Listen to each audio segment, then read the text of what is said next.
Hello, this is going to be a collective healing.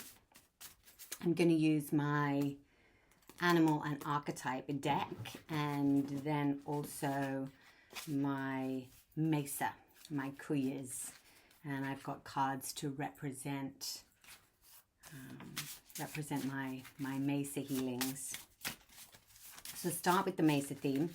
It's going to be what's blocking you, what's blocking the collective, and what needs to be cleared, cleansed, healed, and then what would be helpful for the collective to step into. So let's see, collective healing. Thank you, Sasha Mama. Maiti Otorongo, Siwakenti, Hatanapkin, beautiful Pachamama, Indi Tai Tai, Father Sky. What is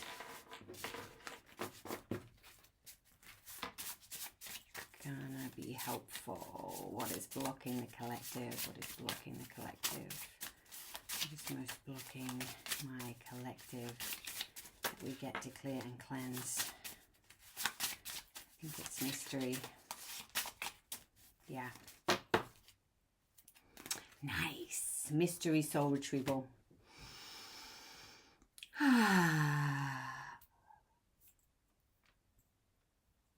So what comes in is what's most blocking you, viewer, the collective. Take what resonates, discard the rest. If any of this is helpful, take it on board. If it doesn't, maybe the next collective reading, healing will be more for you. But this one is specifically about things that have happened in your life that were a little bit of a shock, or a sideswipe. So when things happen too soon, too fast, too quick, suddenly maybe you got fired from a job, or suddenly you moved house as a kid, or something that just happened in your life that you thought, oh, maybe a relationship end. You were going down one version of reality and suddenly something happens and you're like, oh, okay, that was way too fast. What has happened? I now seem to be on a different version of reality. And it's things that have come in too quickly, that we haven't quite had time to be with, to process fully, to allow the energy to complete, if that makes sense. So often, or certainly in shamanic terminology, it's like a part of you is still living that timeline. So the purpose of this healing today would be to consciously bring back those energetic parts of yourself in a soul retrieval type manner. So archetypally bring back parts of you that are potentially didn't catch up yet, that are still on the other timelines. So it's to empower you to bring back all of your energy to the present moment, to the here, to the now, so that you're not living. Part of you is consciously living in that old job, or still thinks about where you used to live, or still thinks about an ex or a relationship that's no more. And it will be about pulling those metaphysical threads back to self, so that you have all of your energy available in the here and now, in the present moment. So if that resonates, I'm going to pull an animal and an archetype to assist us and support us in doing that, for the healing purposes and for any other specific messages coming in, and also to see from there, once you've empowered yourself, once you've got your energy back, what's going to be helpful for you to step into. So let's grab an animal and an archetype for the collective. Thank you, beautiful Galactic Council. Thank you for supporting this healing. Thank you for giving us an animal. Thank you for giving us an archetype. To help with today. Wonderful. Okay. And an archetype. Let's go. All right. Okay, nice. So you have the bee for the animal and the visionary as the archetype, which is beautiful. So the invitation would be to sit for a moment and consciously call back parts of yourself that are living in other timelines, other areas. And all you would need to do is potentially close your eyes or go into peripheral vision and set the intention. Just to metaphysically call back any aspect of yourself that is on a different trajectory, on a different timeline, and breathe into that. And I'm just going to journey with this bee and this visionary just for a second. So lengthening your breathing if that feels good. Breathing out on a sigh will activate the parasympathetic nervous system.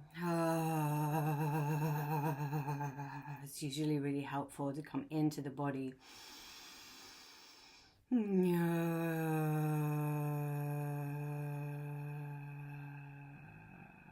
Beautiful, one more.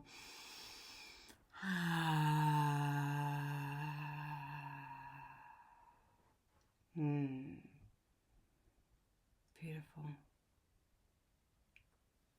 Thank you to the wisdom of sacred space for holding the collective. Sasha Mama Maiti Otorongo Siwa Kenti Hatana Pukin, beautiful Pacha Mama Inti Tai Tai, Father Sky. Yes. Using the multiverse. You can sense, feel, or imagine yourself in a sacred cube if that feels good. All four sides, the bottom and the top. Held in duality, held in sacred space, using the directions.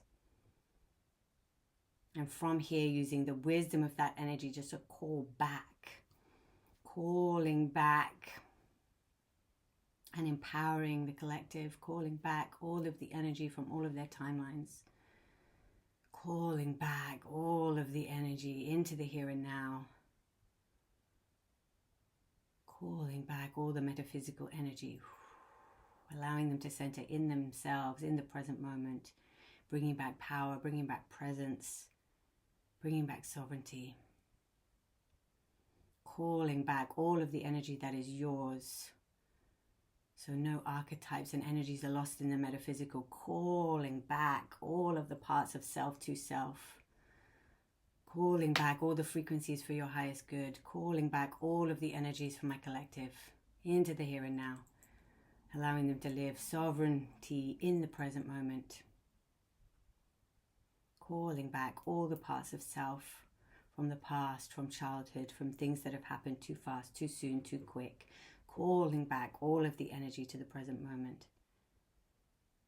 Doesn't need to live stuck there in that place anymore. Calling it back to the present moment. It is safe to come home.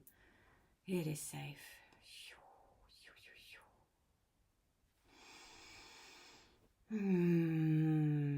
Beautiful.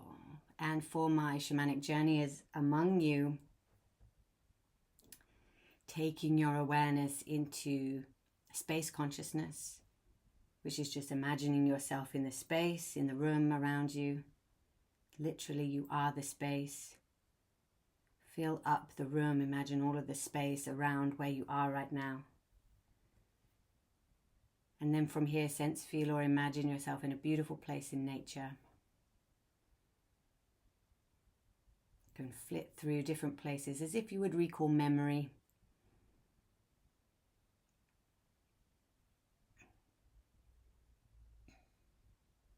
And once you find your beautiful place in nature,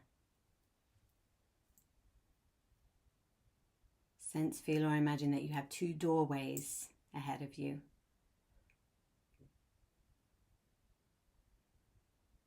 Nice. They could be on a tree or however you imagine it. And on one doorway it says bee, and on the other doorway it says visionary. And you can go through and get your own messages. But the invitation is to walk through the door, allow the bumblebee, the spirit of the bee, to show you a story, a metaphor. Just follow whatever the bee does behind this door. And the same thing for the archetype door, the visionary. Just walk through it and notice what happens to do with this archetype.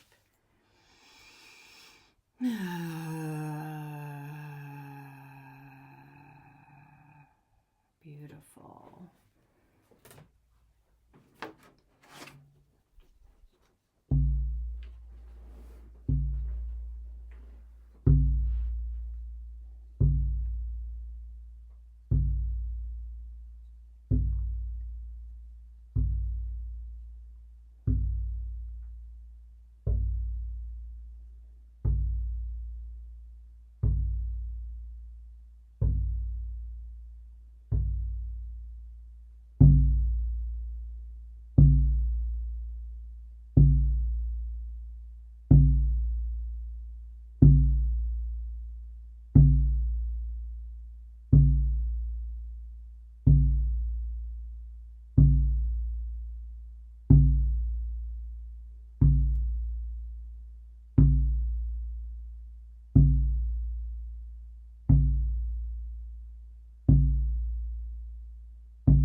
Beautiful.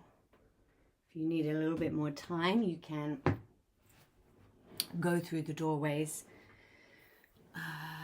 again afterwards, wherever you are in your journey, just coming back through the doorway, closing it behind you, thanking Great Spirit for holding you in sacred space. Thank you for this healing. Thank you for this alchemy. Thank you for shifting any light codes that needs to shift. Thank you for bringing energy back to the here and now.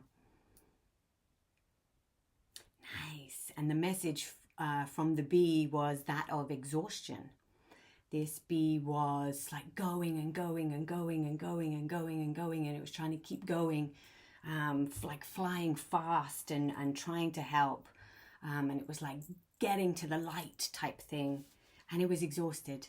It was burnt out. It was exhausted, and it wanted to give the F up, essentially. So the message from the bee is don't exhaust yourself. What energy would you need to step into next will be from the energy that you've called back to yourself. Claim your, I was going to say resourcefulness, but it's like claim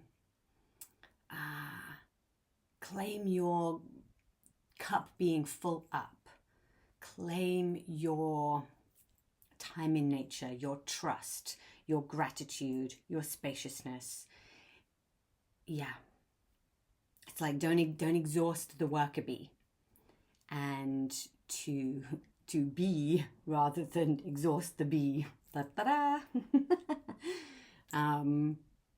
And the archetype of the visionary was very much about using color, using vibrancy.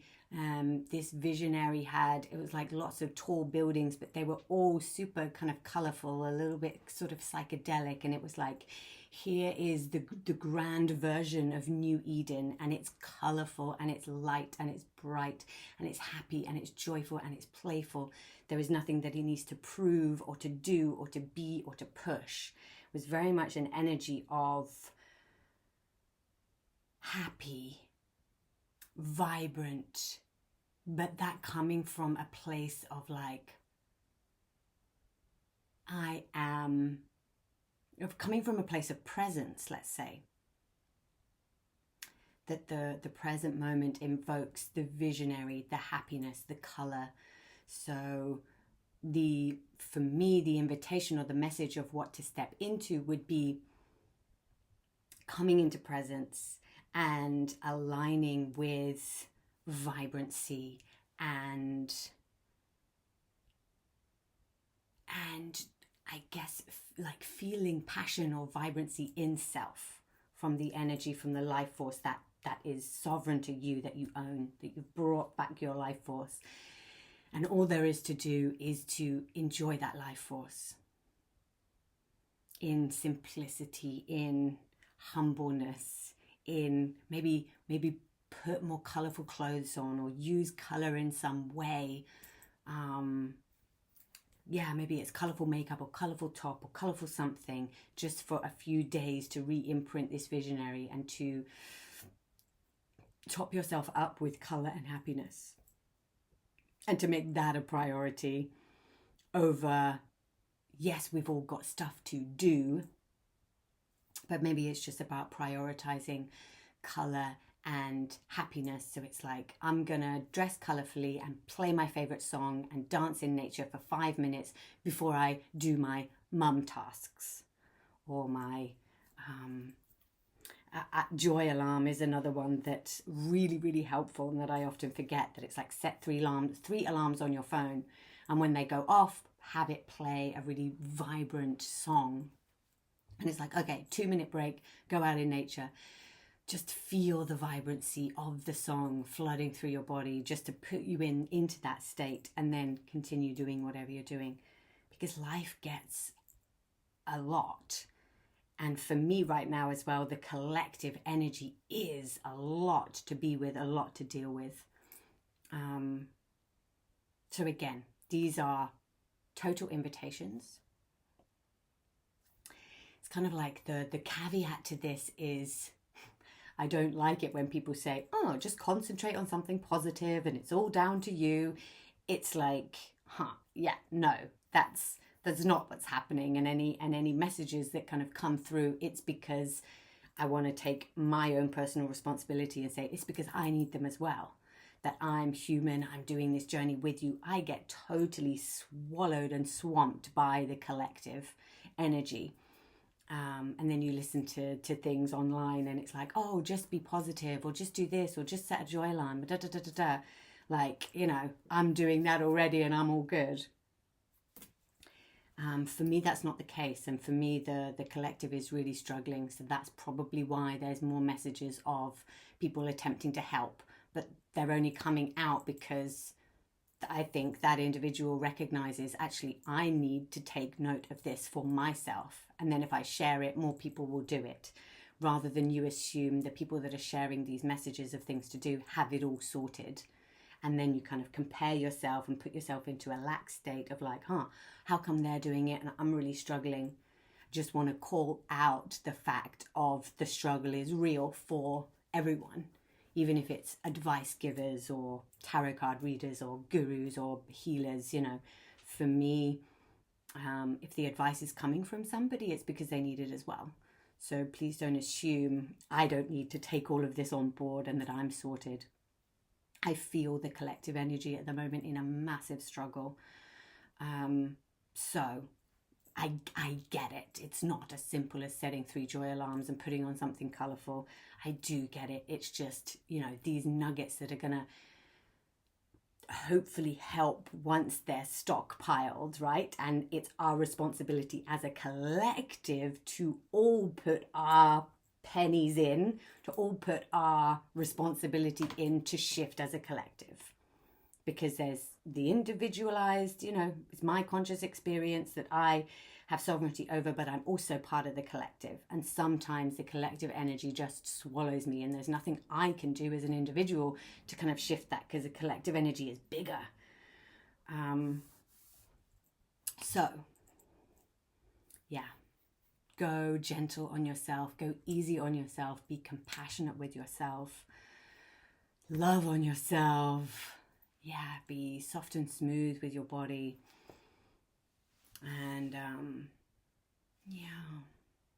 we are all of it. And I really hope that message was helpful. Again, if you want to put on some drumming, go and journey with the bee and the visionary a little bit more, get more to the story, ask them specific questions, then you absolutely can do. Just put on some shamanic drumming in the background, or drum or rattle yourself. Go through those doors, and maybe you will have more personal messages. You can ask the bee for specific messages, for specific healing. Ask, whatever other specific questions that you want to ask in relationship to you. You can use those archetypes to help refine it for your personal life and your personal trajectory. and things might not, the answer might not be super obvious straight away, right? So if you ask the bee a question, it might just fly off and show you a story. So it might fly to the water, land on a petal, and you're a bit like, okay, what's going on? It will probably be a story or a metaphor. So something that will translate or drop in over time, right? I wanted to do like a shameless plug there, and I always feel a bit sticky, awkward, but I do have like dream analysis and how to understand your shamanic journeys in one of my trainings. If you're interested in dissecting metaphors and going, okay, so what does this mean? How do I unpack it for me personally? Then you can reach out by email. We're shamanicdirections@gmail.com. And that's the best way to get in touch if you've got personal questions. If you want a personal healing, then please reach out by email. And yeah, I hope you got a lot from today. Mwah. Upichai.